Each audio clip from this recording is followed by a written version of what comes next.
Well, hello, and welcome to the Legacy Insight Podcast. I am your host, Moving Mike, and today is a special edition on episode number 11. You hear that, people? Episode number 11. Listen, a proven action plan to transform your finances today. Listen, I'm your host, Moving Mike, episode number 11. We're here to discuss entrepreneurship, financial strategies to guide you to your goals and dreams. Simply put, we provide the insight to get your mind and your money right. We're going to be providing tips, tricks, interviews, um, resources that you're going to be able to put into action right away. So, with that, um, really need to know what is a legacy and what isn't a legacy.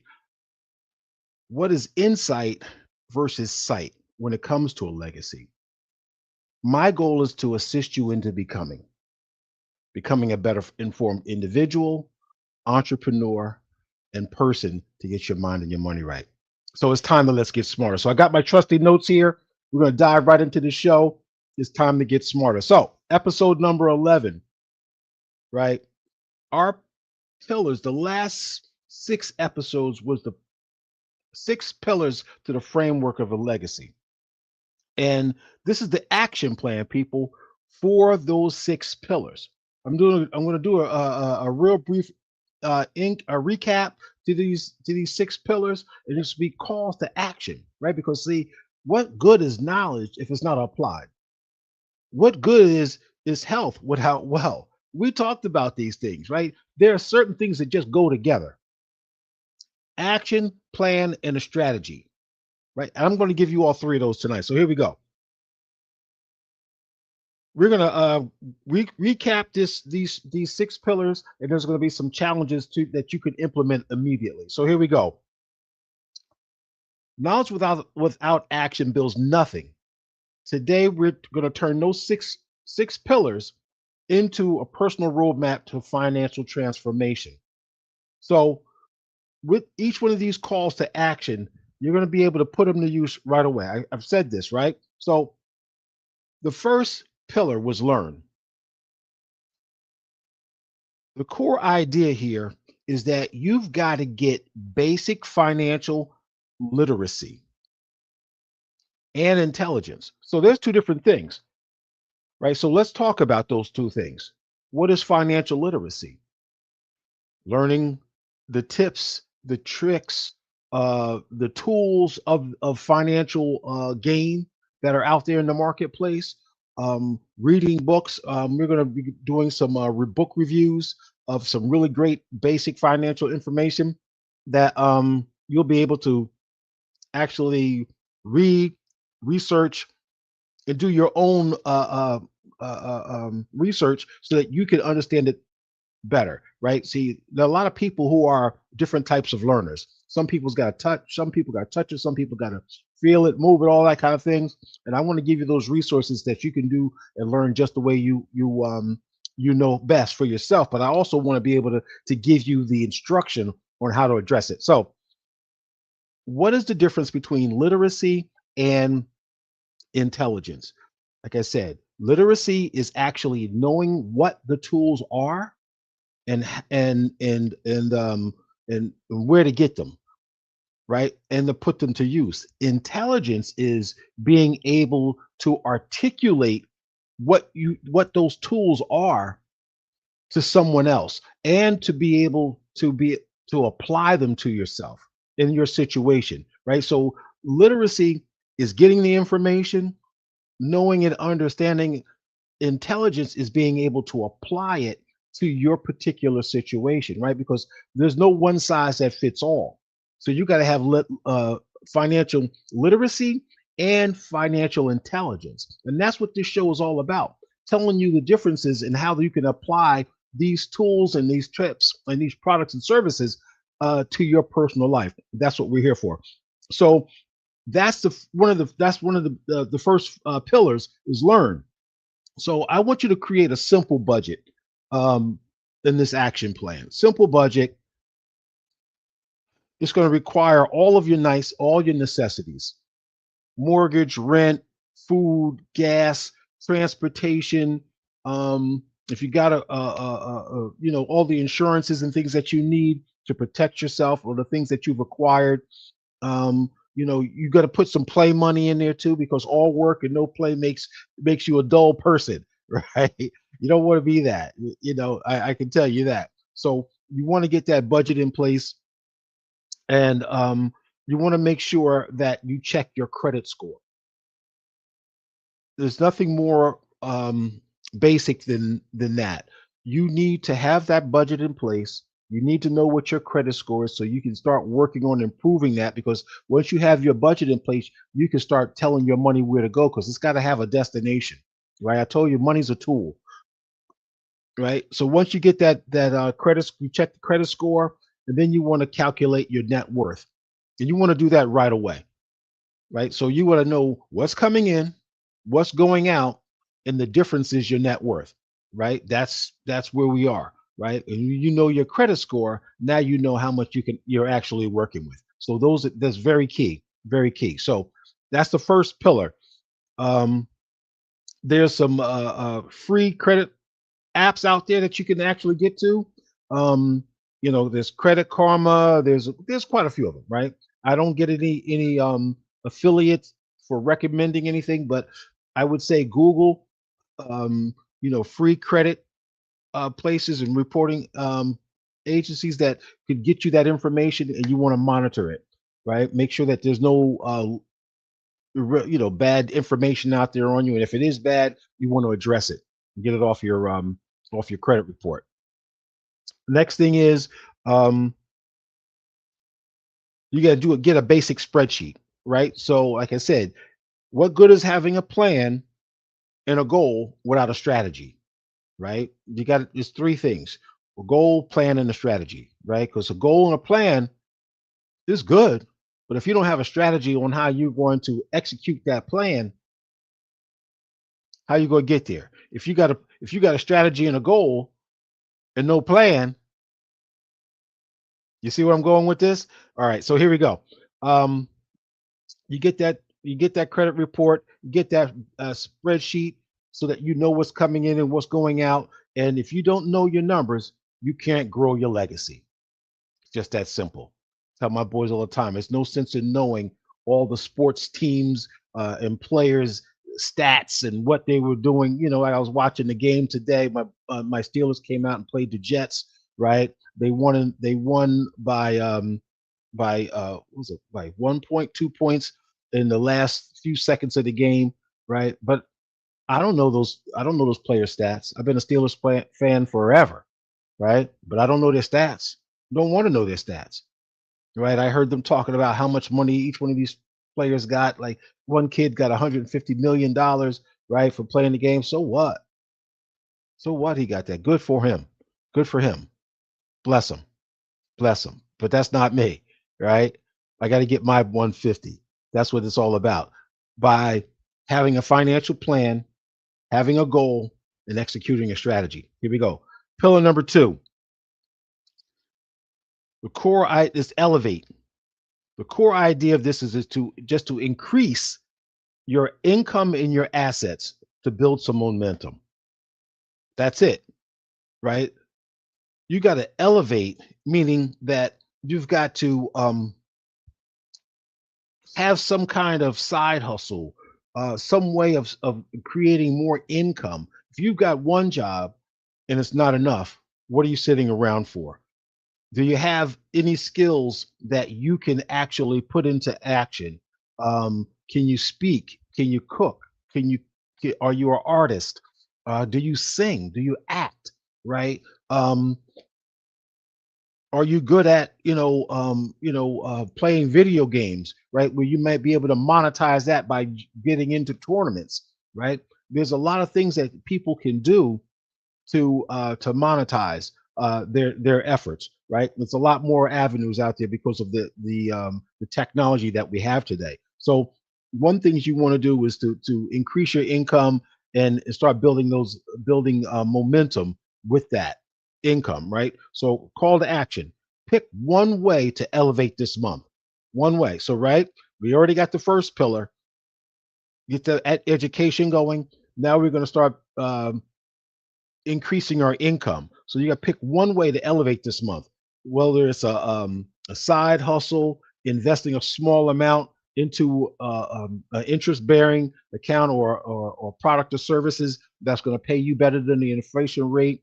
There's some great products out there that we're going to be covering in the future that you'll be able to invest in. We'll talk about them. Of course, there's annuities, there's 401ks, there's solo 401ks, SEPs, what they call them, self-employed um, uh, programs for people who can self-fund and be their own banks, right? And then take a class to upskill, right? There's always something that you could be doing, right? So that's what you want to do. So you can start with at least investing in yourself $25 a month, right? Get it into an account somewhere. Um, I would recommend, if you can, once you start upskilling and building some additional income, try to put away $100 a month, if not more. Like, commit to one weekend to building your side hustle. Just commit to it, man, and just do it. Just do it, right? Don't think about it. Don't over research it, because they call that analysis paralysis. You don't want to think about it. You just want to go ahead and do it, right? Like in here, like when I come on, you know what? I grab my show notes. I come to the mic. I hit the record. I hit the live button, and I go live, right? What you see is what you get, because I'm bringing you the real, raw, uncut information, right? This is what it is. It doesn't have to be all polished for you to get the information. It has to be great information that you can apply it to where you're going and what you're doing. So you want to build that side hustle. You want to be truthful to yourself, right? Because elevation isn't about doing everything. It's about starting something, right? So just get started. Don't ask for permission. You don't need anybody's permission to do what you need to do for you. Right? A lot of people waste time with that. Just get started. So, all right. So that's pillar number 2, right? So we got learn, and we got elevate, right? Taking yourself to the next level. Pillar number 3, you're going to guard what you've built, right? You got to protect it. Like I said, you got to protect your assets. You got to protect your home.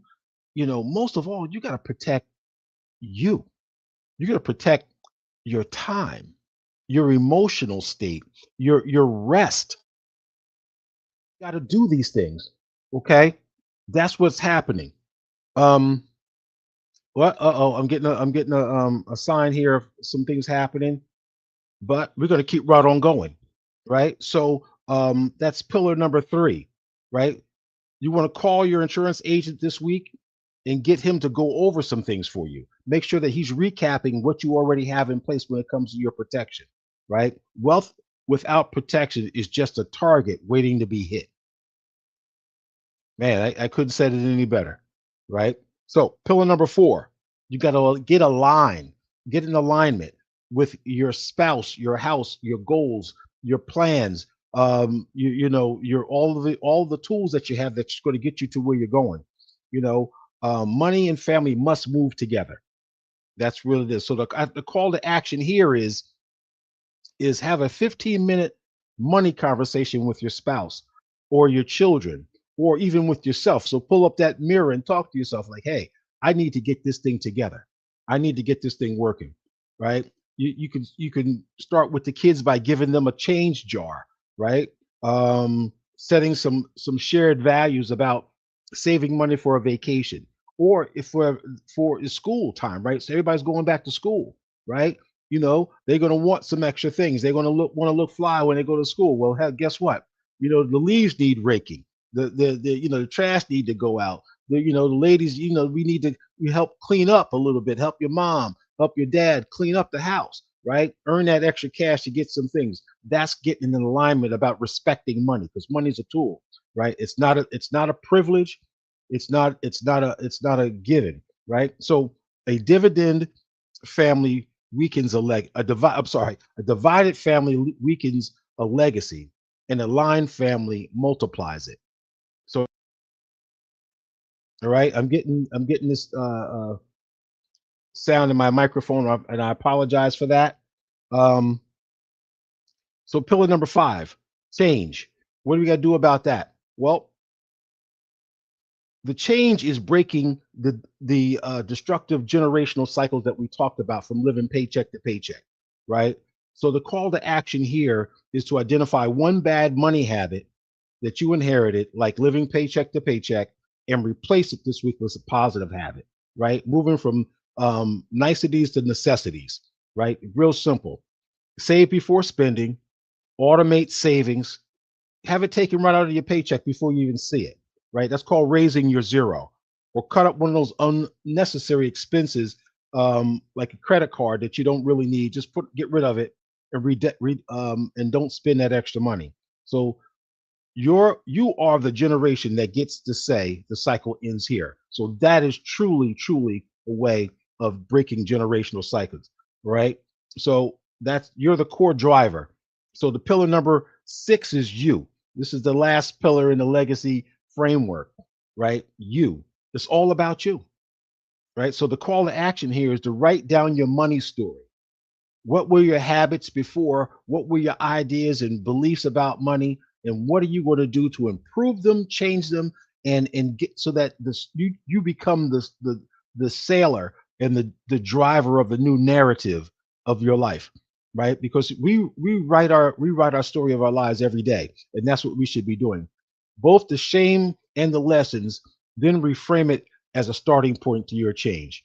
Right. So that's what you want to write down. You want to write down everything, some of the bad things and the good things, because those are what make you who you are. And once you get those things in alignment and you get those things down on paper, you can see who you are. You can start. So your mindset is either the lock or the key of your family's future.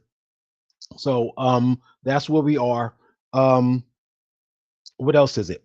Um, and then finally, the legacy action challenge. Okay, I am going to put some things together, and but first I'm going to try to get this the website so where I can upload a spreadsheet for you guys that you can follow along in these 6 pillars so that you can check them off as you go. So if you didn't have a pen and paper tonight, you'll be able to reach out to me and I can get that over to you, or hit a button somewhere on the website to download it. So you can choose one pillar to act on today. Don't wait. Your legacy doesn't start tomorrow, it starts now. So that's really the cool part about it, you know. And I encourage you to share this information with your friends, family, and those who are in need of financial literacy. Like I said, this is just the beginning. This is just what we begin to lay the mind work before the money work, right? Because if your mind ain't right, your money won't be tight. That's just how it works, right? So closing, a legacy isn't left behind. It's built step by step, action by action. Today, it starts with you. So I want to thank you very much today for this opportunity. I want to thank you for the privilege of your time. It has been a wonderful experience. These first 11 episodes of the Legacy Insights podcast. Go to YouTube at Legacy Insights Podcast. Hit the subscribe button. Go to that QR code, scan that QR code. Go to the interactive presentation there, an overview, and learn some things about finance. Learn some things about uh, uh, um, how to put your money away and save it properly so that it grows for you.